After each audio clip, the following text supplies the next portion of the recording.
Baik, Assalamualaikum warahmatullahi wabarakatuh. Perkenalkan, nama saya Muhammad Fauzan Mastang dengan NIM 24020950130. Mohon izin kepada Bapak yang terhormat Bapak Fadli Rahman Baso SPD MPD sebagai dosen mata kuliah Matematika Diskrit.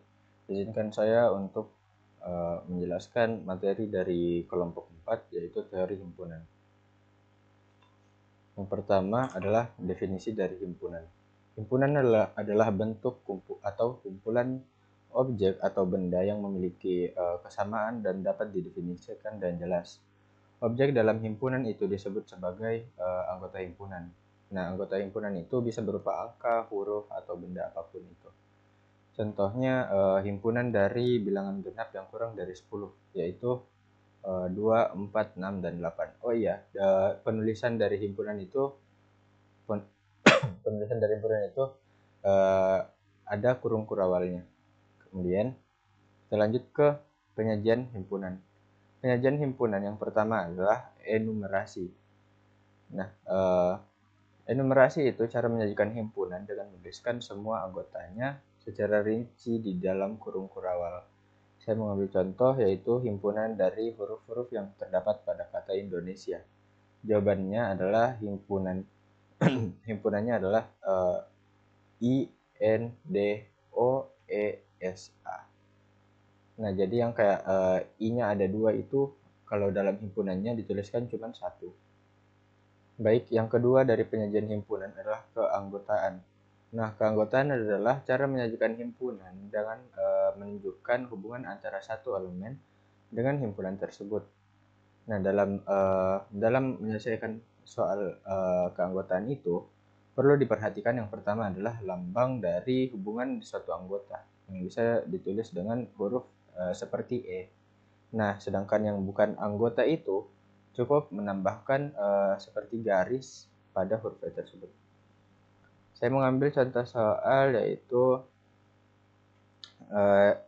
ini seperti 2 adalah anggota dari A yang bisa dilihat pada kertas.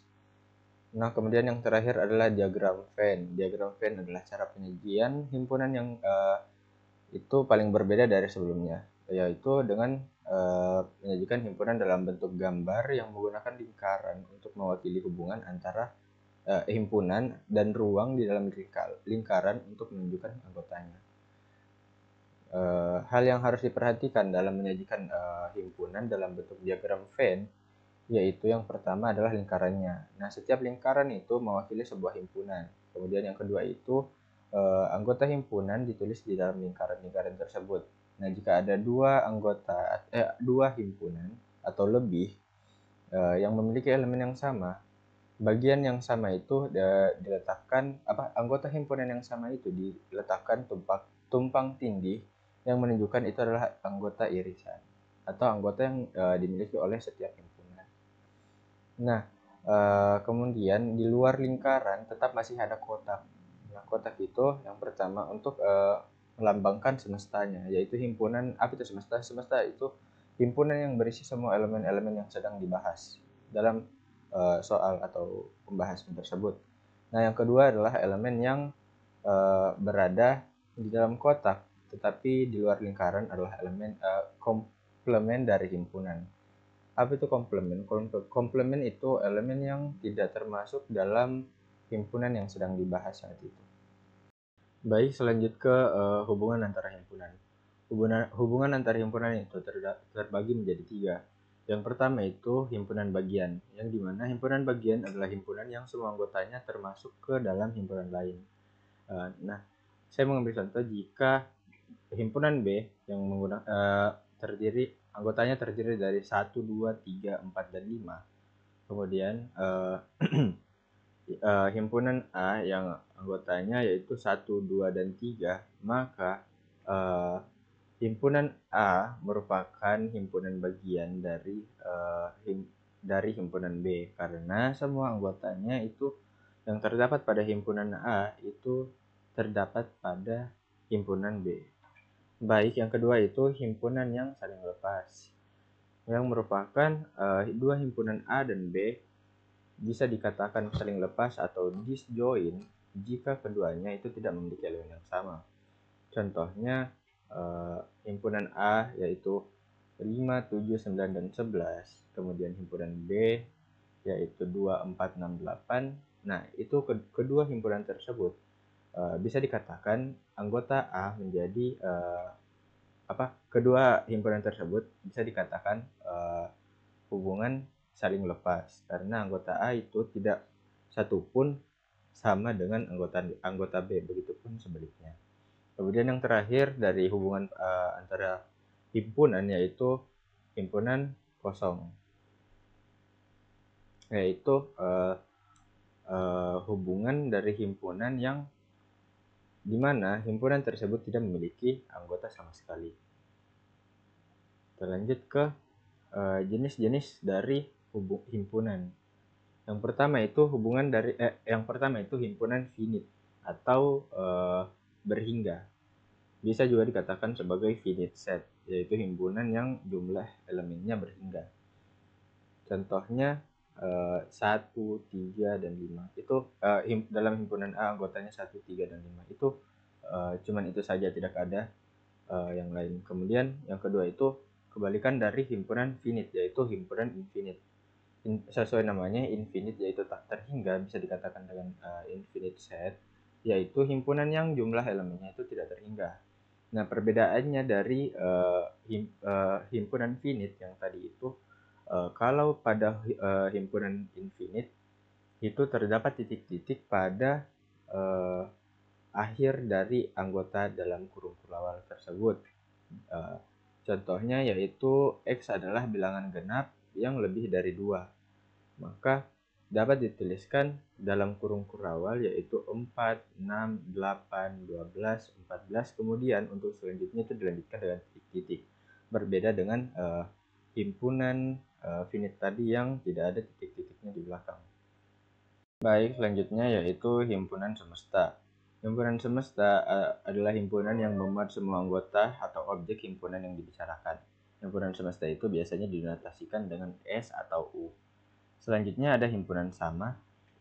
Himpunan A dan himpunan B sama jika dan hanya jika keduanya memiliki elemen yang sama tanpa melihat urutannya.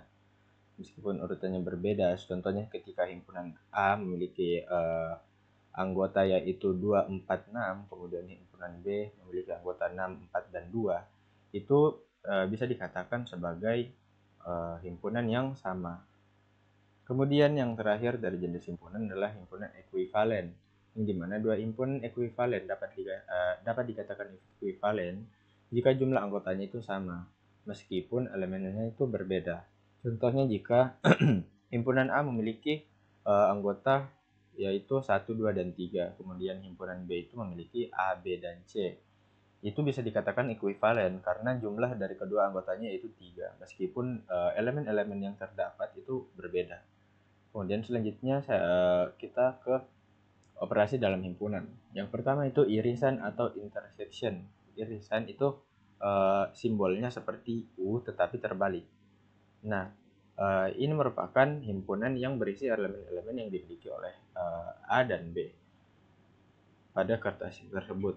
Kemudian contohnya itu ketika A yang memiliki himpunan 1, 2, dan 3 dan B yang memiliki himpunan 2, 3, dan 4, maka irisan atau intersection dari kedua himpunan tersebut yaitu 2 dan 3 karena keduanya itu terdapat pada setiap himpunan.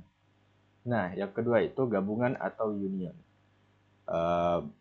Perbedaannya dari irisan yang tadi itu, kalau ini simbolnya itu seperti U yang menghadap ke atas, memang seperti U. Contohnya A yang digabung dengan U merupakan himpunan yang berisi semua dari elemen dari A dan B. Contohnya adalah ketika himpunan A yang berisikan 1, 2, dan 3 dan himpunan B yang berisikan 2, 3, dan 4, maka A gabungan U adalah 1, 2, 3, dan 4. Yang lanjut ke yang keempat yaitu pengurangan atau difference.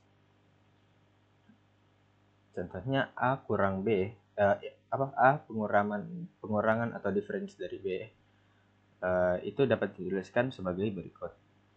Nah, simbolnya pengurangan itu seperti simbol pengurangan biasa yaitu minus. kembali ke ini, contohnya yaitu A kurang B adalah himpunan yang berisi elemen-elemen A yang tidak ada di elemen B. Contohnya, jika himpunan A memiliki anggota yaitu 1, 2, dan 3, dan himpunan B memiliki anggota 2, 3, dan 4, maka A dikurang B-nya yaitu 1, karena dari elemen A itu terdapat 1, 2, dan 3, sementara di elemen B juga terdapat 2 dan 3 yang sama dengan isi dari elemen himpunan A. Maka yang tersisa dari A yaitu 1. Nah, yang terakhir dari operasi himpunan adalah komplement. Komplement dari himpunan A adalah himpunan yang berisi semua elemen dalam semesta yang tidak ada di A. Nah, contohnya itu jika semesta S yang anggotanya itu 1, 2, 3, 4, dan 5, dan A itu anggota-anggotanya adalah 1, 2, dan 3, maka komplemennya itu A adalah 4 dan 5. Nah, contohnya itu kalau kita menggambar diagram Venn, itu biasanya yang terdapat di dalam kotak itu semuanya 1, 2, 3, dan 4, dan 5. Tetapi yang terdapat dalam lingkaran itu hanya 1, 2, dan 3. Nah, komplemennya itu yang berada di luar lingkaran tersebut. Baik, kita lanjut ke sifat operasi himpunan. Yang pertama yaitu komutatif, yang definisinya itu urutan dalam operasi itu tidak bakal mempengaruhi hasil dari operasi tersebut. Contohnya, jika A yang digabung dengan B, maka hasilnya akan sama dengan B yang digabung dengan A. Kemudian asosiatif, yaitu menurut saya definisinya yaitu pengelompokan operasi tidak mempengaruhi hasil.